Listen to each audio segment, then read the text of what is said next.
probation period criteria for mandatory reduction. It establishes criteria for which a defendant's supervised probation period shall be reduced, including completing qualified educational activities, maintaining viable employment, complying with or completing any state-certified or state-approved mental health or substance abuse treatment program, secure and maintaining a quality health insurance or qualifying health care plan, obtain housing, and establish residence. The bill provides that a court may decrease a defendant's probation period if warranted by the defendant's conduct and in the interest of the justice, and may do so without a hearing. And I believe this bill was up last year. Yes, it was. I'm not sure, I might have to ask counsel. I think this year, I don't know if it's changed, we increased it to 66 months. I don't know if last year's was 3 months. We made DOC report the credits 3 months, and I think this bill now says 6 months. A work group last year in Senator Favola's group and a reenactment clause, and I presume that the work group's work is incorporated in your bill. Okay, wonderful, thank you. Is that right? Is that correct? Yeah, we were just talking about that. Yes, it is incorporated. Thank you. From last year. This was recommended from courts on a 14-0 vote. Unless there's questions, I'll entertain a motion. No. Second. Oh, I'm sorry. First, we need to adopt the committee substitute, which takes it similar to last year, makes it identical to last year, which is it does have a reenactment clause and a work group on the fiscal impact. Yes. There's a motion on that. Okay, so we have a motion, a second, to adopt the substitute. All in favor, say aye. Aye. Any opposed? Okay, now is there a motion to report as, recommend reporting as amended and Second. and a second. All in favor, please say aye. Aye. Any opposed? Okay, so that bill is recommended. Lots of Thank you all. You have a wonderful day. Okay, then we have Senator Salim. Want to sign up? Thank you, members of the committee and Senator Eben. I do have a line amendment that we submitted for this specific bill. Does the clerk have a, or Move the line council have a amendment. line amendment? I don't think they have it, but I can give them it is a simple clarification on the definition. Could you, okay. There's a motion, a second, to adopt the line amendment, which will be explained. Voice vote. Explained, all in favor? All in favor, say aye. Aye. Aye. Any opposed? Okay. Sir Salim, or counsel, tell us the line amendment. Mr. Chair, the line amendment is on line 18. So after the words delivers to the postal customer, include which has not been retrieved from the mail receptacle. Okay. And Senator Salim, I just wanted to ask you, is this already a federal crime? This is already a federal crime, so what we're trying to do at the state level is to create state-level crime that are similar to the federal side. And the amendment clarification is essentially, we reached out to the U.S. Postal Service folks, and they came back and said the definition itself is good. However, we would like this additional part to make it, to clarify what the definition of mail really means. And this is a response to problems with postal theft Correct. currently, and allowing us to go at it from different angles? Correct. There's a lot of checks that go missing in the Postal Service, along with when you look at tax returns, we look at certain things. We tend to blame the Postal Service, but we don't have regulations to punish those that do take your mail for malicious purposes. Thank you. Okay, courts had recommended reporting a 13-1 vote. We've adopted the line amendment. Is there a motion to report the bill as amended? Oh, I'm sorry, to incorporate to report a substitute incorporating that amendment. Move the substitute incorporating the amendment. A second. Okay, there's a motion, a second. All in favor, please say aye. Aye. Okay, that bill is recommended for reporting with the substitute. Thank you, Mr. Chair. Sure, thank you. Senator Durant. This is Department of Veteran Services Bill 1251. Good morning, Mr. Chair, members of the committee. So this proposal would require the Department of Veteran Services to utilize the Department of Veteran Affairs Re-Entry Search Services system to identify veterans incarcerated in state, local, and community correctional facilities.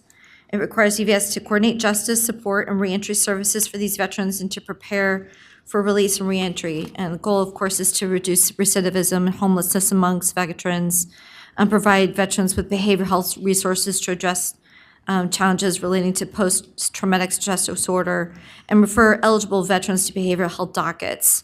The agency indicated they would need 3 additional positions for veteran justice specialists, and to implement this would, as all of the reentry services discussed, that would be a cost of $113,742 per position. The bill also requires the agency to consult the Secretary of Veteran and Defense Affairs, Homeland Security, Executive Secretary of the Supreme Court, and Department of Criminal Justice Services. Thank you. Does council have an amendment on this one? Senator Eben, one thing that was discussed was having this, there were some outstanding questions about the fiscal impact.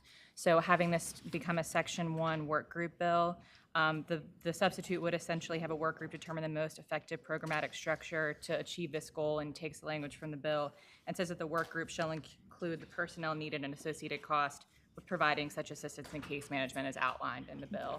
So that, Mr. Chairman, is the committee substitute. Okay, so this would be a substitute. May I say substitute? And Senator Durant's reviewing it as well. And it would take it, it would still take it to local jails, right? Correct. Would it, or would it only be a work group? Mr. Chair, this substitute has it only as a work group looking at the cost to provide services to jails, as well as, I believe, my understanding is that the Department of Corrections does this a lot. Jails is done less so, so the substitute is just a work group. Okay, is there discussion on the, yes, Senator Marston? This might be more for, might be, hang on here. You got it. It's Okay, on. there you go. How many veterans courts do we have in Virginia? Do we have a handle on how many there are? That might be a good thing to know, because you definitely don't want to try to deal with this thing just from jail when you have, I think there's one in Fairfax where they have a docket for veterans and attempting to. There is already the Veterans Reentry Search Services System, so this would implement it in a more streamlined for all of these dockets. And, So I'm I a would little bit just say that blindsided by the work group. yeah, I say that, the work group, that you put together, needs to coordinate with, these courts that are, doing veterans dockets. I just don't know how many there are. So maybe somebody in the back, I think, has that information. Yep. Did you want to come forward for Yeah. just a moment?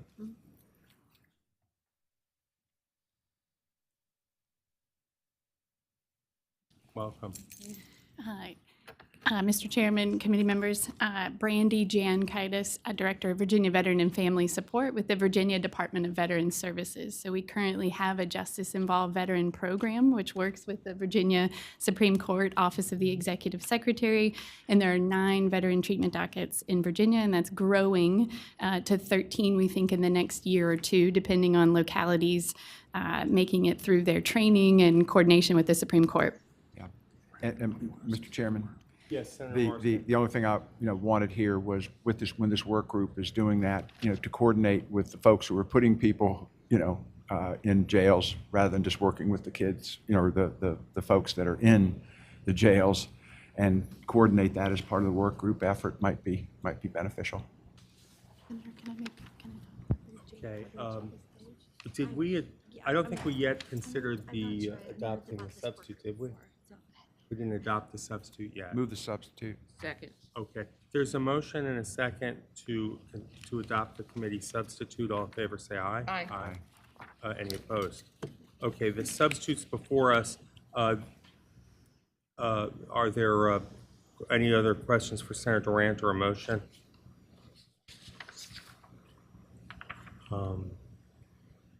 There's no fiscal impact, Mr. Chairman? Yeah, second. Okay, there's a motion and a second to recommend the substitute for reporting. All in favor, say aye. Aye. Any opposed? Okay, thank you, Senator. Thank you. Okay, Senator Jordan is next. That was the before now system work group. Good morning, Mr. Chair, members of the subcommittee. I have before you Senate Bill 1272. otherwise known as the drone bill.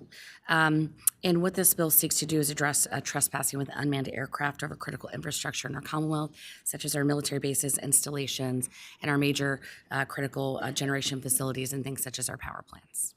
And importantly, does this not increase the penalty for flying a drone knowingly and intentionally over our correctional facilities as well? Yes, we matched the language that was also in Senator Locke's bill because she has the one that applies to shipyards and this handles the other infrastructure.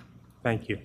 Okay, is there any question from Senator Marsden? Yes, I spoke with Senator Warner the other day, and he was wondering whether there was anything going on with regards to, and I haven't done the research, anything going on with regards to flyovers of military bases as well. Is this, do you know of anything? I would think maybe he would maybe know better than I would. This is for, state law to This bill would cover this. This would would cover military? Yes, Yeah. Okay. Military bases as well as critical infrastructure. Okay. Prisons. Good deal. yes. Okay, unless there are further questions, I'll entertain a motion.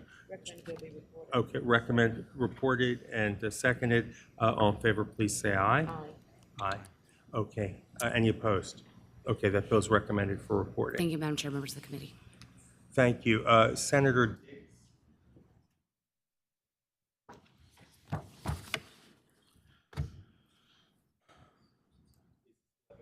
Yes, sir. please proceed. Thank you, Mr. Chair. What this does is this regulates how registered sex offenders, where they can be in our state parks. This bill mirrors exactly existing law on how they're handled in our local parks.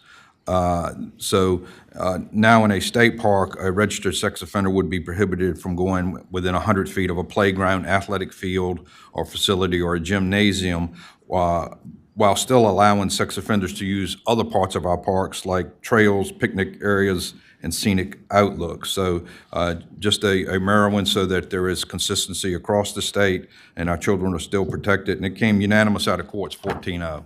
Thank you. Any questions for Senator Diggs? Otherwise, is there a motion?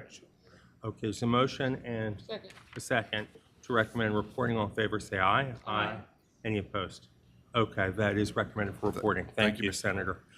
And next, let's see, we have one from Senator McDougal. There are other patrons. There's no other patrons in the audience, right? We have a bill for Senator Obenshain, if he's not here. Open shame. Second. Okay, so is there a motion to pass by SB 1148 for At the the day? request of the patron, recommend the bill be passed by for the day. Okay, without objection, that'll be passed by for the day. So if Senator McDougal is in the hallway, maybe someone can, is he back here? Okay, we're going to suspend for just a second and we'll take that up. Oh, my, wait. You got your 877. Yeah. 877. Okay. I'm going to turn it over to Senator Lucas, and I'm going to just briefly describe 877, which would direct the Department of Workforce Development and Advancement and Department of Corrections to work together for post-release job assistance services to individuals. And an amendment had been suggested to me to just clarify to say from such funds as available. So I'm going to ask if there's a motion. I will move that we amend the bill to say from such funds as available. I second the motion for the amendment. All in favor, say All in aye. favor, me. All in favor, say aye. Aye. I know it's hard. Okay. Okay. Okay, so I'm sorry, Madam No, Chair. you're fine. Okay, we have the bill now with the amendment to it. So Senator Evan, would you please explain that amendment to us? Well, it just it clarifies from funds as available in terms of how many positions might be needed to implement wanting to move forward with this effort regardless. This is a practice that has started with workforce development and advancement and really codifies it. I would move that we report the bill as amended. There's a motion and a second, so unless there are no questions, all in favor, please say aye. Aye. Aye. Bill is recommended for reporting. Senator Evans. Thank you. Okay, Senator McDougal. yeah, the last bill on our agenda now is SB 746 from Senator McDougal on felony homicide for certain drug offenses. Did you want to explain that to us? Mr. Chairman, I can definitely do that. I'm being told that there might be a substitute that I probably like as much as substitute that was originally placed on it, but this was, Substitute? Well, Do you have one? I do not. Let's have him explain the bill first. So, Madam, The intent. Mr. Chairman, as this bill was originally introduced, it would say if somebody sold drugs and you died as a result of the drugs that they sold, then you could be charged for homicide, even if they're not physically in your presence. The bill was amended in committee to say if you were sold fentanyl and the fentanyl was the sole, so it couldn't be fentanyl and heroin, could not be fentanyl and oxycodone, it could not be fentanyl and anything else was the sole and proximate cause of your death, and you were 17 years of age or less, then you could be convicted of homicide. So if you were 18, you could not be, the dealer who sold it could not be convicted of homicide. And so that's what the amendment in the courts committee did. Okay. Senator Marston. Thank you, Mr. Chairman. I haven't looked at this, is the word knowingly in there somewhere? I mean, if somebody is selling somebody what they think is another drug and it's laced with fentanyl, and the fentanyl, does the killing, but the seller was not aware that fentanyl was in the drug that he sold. It was laced into some marijuana or contained in another pill. I understand that's an issue with fentanyl. So is it knowingly? Mr. Chairman, it said, right now, the killing of one accidentally is felony homicide. So the issue that occurred was there was a case called the Woodard case. Ms. Woodard has been in contact with me. It was a horrible situation where her child was killed. And the Woodard case said if the distribution happened at a place different or the dealer was not in physical proximity of the person who died, then that physical proximity was in essence an element that the government had to prove, and you couldn't prove it. So what that left the law to be today is if I sell you and Senator Lucas drugs, y'all go off and use them later tonight.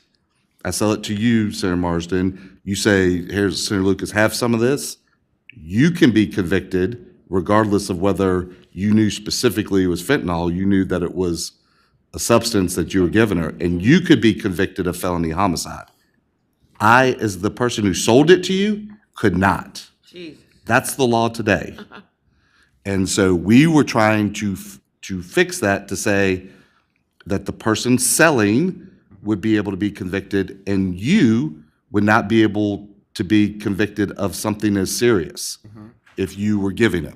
The substitute that came down said that the only time that the statute could be in play is if the person who died was 17 years of age or less, and it was only fentanyl. So if it's fentanyl and heroin, fentanyl and oxy, fentanyl and marijuana, fentanyl and anything else, then you could not.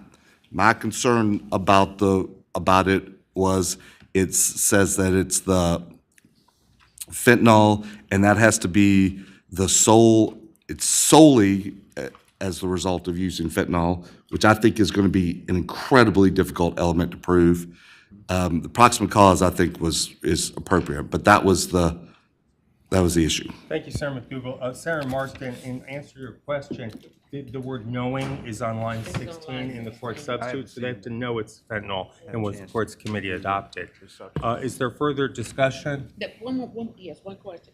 On line 15 was. That's the, that was a substitute that we didn't take up, Okay, but, so- but that's the question though. Right, yeah, because, and I guess maybe he's already answered it then, because he said if the felonious act by a person that resulted in the killing of a minor, so that person has to be under the age of 18. Madam Chairman, if the person that dies is 18, or if their death occurs, if they take the drug when they're 17 and don't, on the day before their birthday and they die on their birthday, then they cannot be charged with murder, So the that would be homicide. yes to your question. That would be Yes. yes to the question, but this was not. Okay, that's a substitute, Yes. but that's not adopted or hasn't been. I have not, I've been heard that there's a substitute, I've not seen Don't it. worry about it. Don't worry Okay. Okay, so is there a motion on this, the bill as reported from courts? I'd move to report. Okay, is there a second? Second. Okay, there's a motion and a second to recommend for reporting the court substitute of SB 746. All in favor, say aye. Aye. 2 ayes, Abstain. and 2 abstentions here. And do you cast a vote, Senator Lucas? Or are there any noes, I should say? Okay, so 2 ayes, how many abstentions? I've got, raise your hand if you're abstaining. Okay, and any noes? I'm going with a no. Okay, so 2 aye, 1 no, 2 abstentions. And that bill is recommended for reporting with that vote. Okay, does that complete our docket? That completes the docket. Okay. Senator Pillion, you had a question about one of the bills? He asked that it go by for the day, and we moved to do so. Okay, thank you. Okay, so with that, the subcommittee will rise.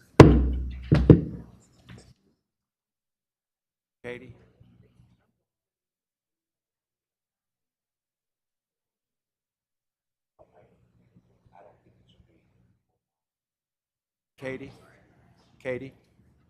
Are we waiting till tonight to talk about more on public safety? Tonight, okay. What time are we starting? What time are we starting tonight? Okay, sometime, around dinner.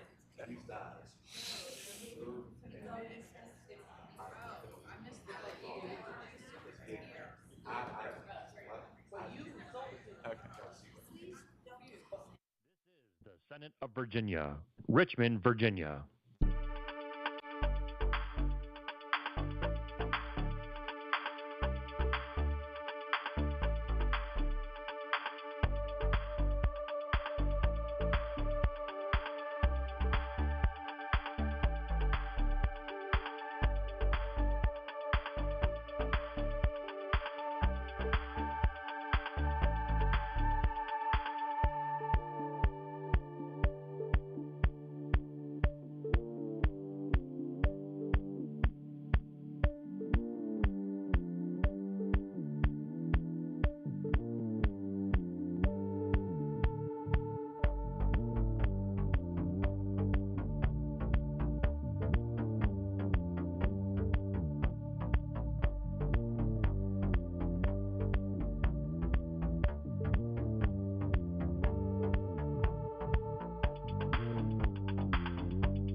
Senate Committee Room, 1300.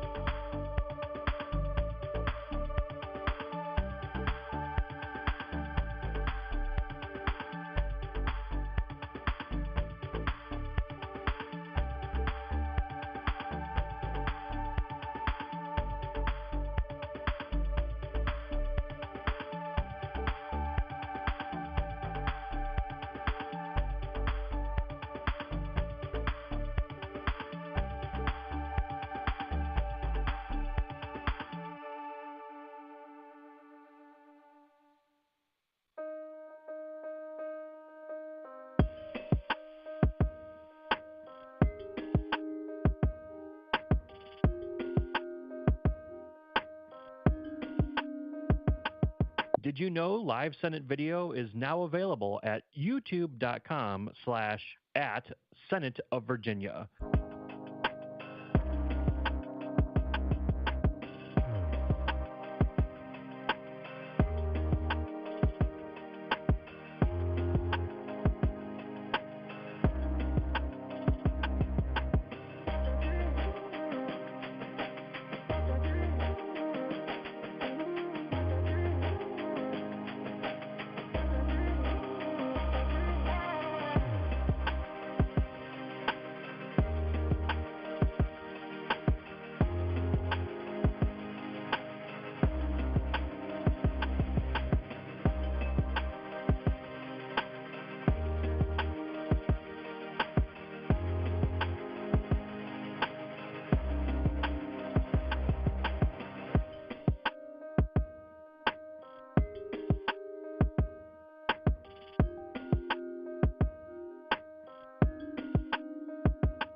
Senate Committee Room, 1300.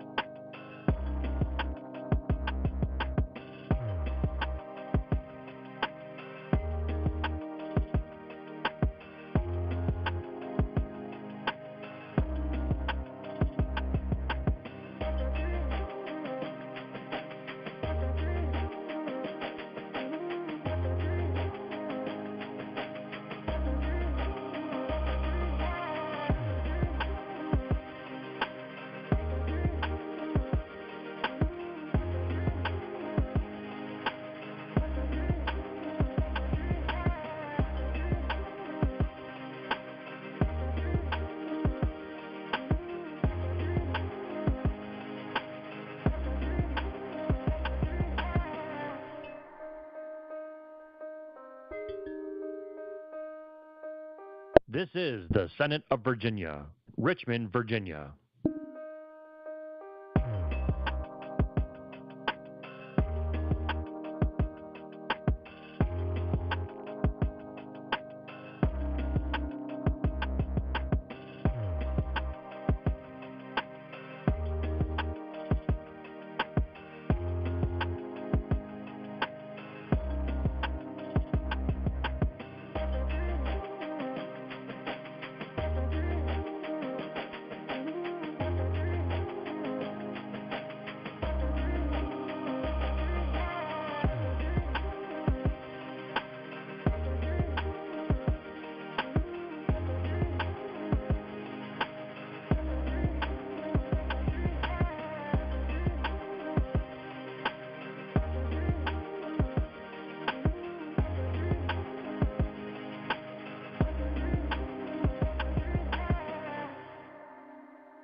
This is the Senate of Virginia, Richmond, Virginia.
Senate Committee Room, 1300.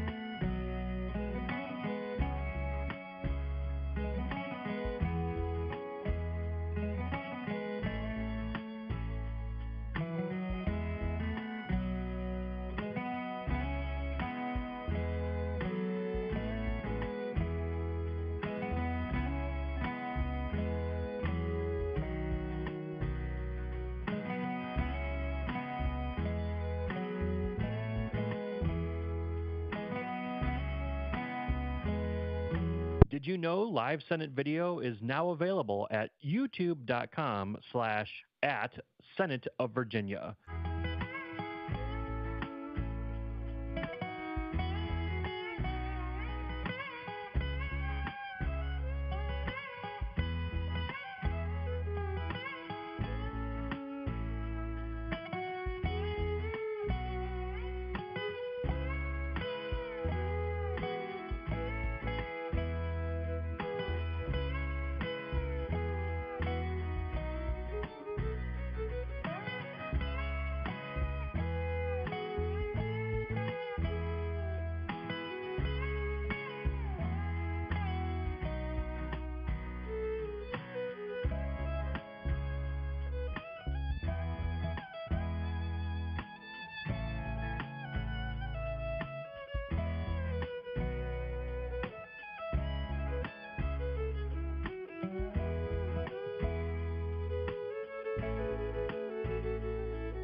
Senate Committee Room, 1300.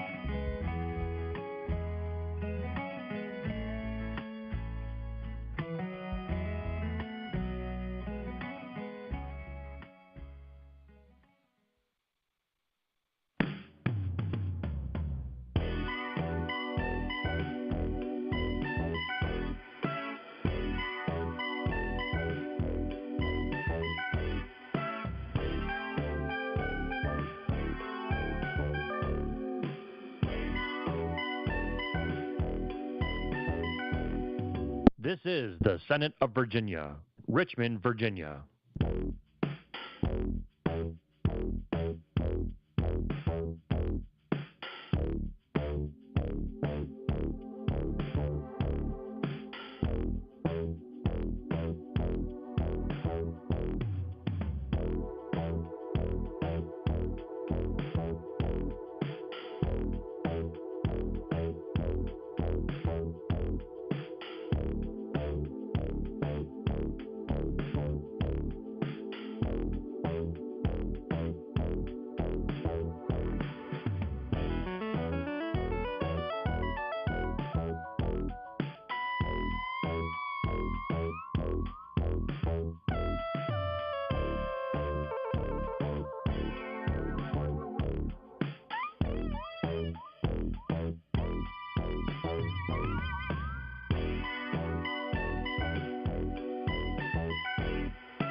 This is the Senate of Virginia, Richmond, Virginia.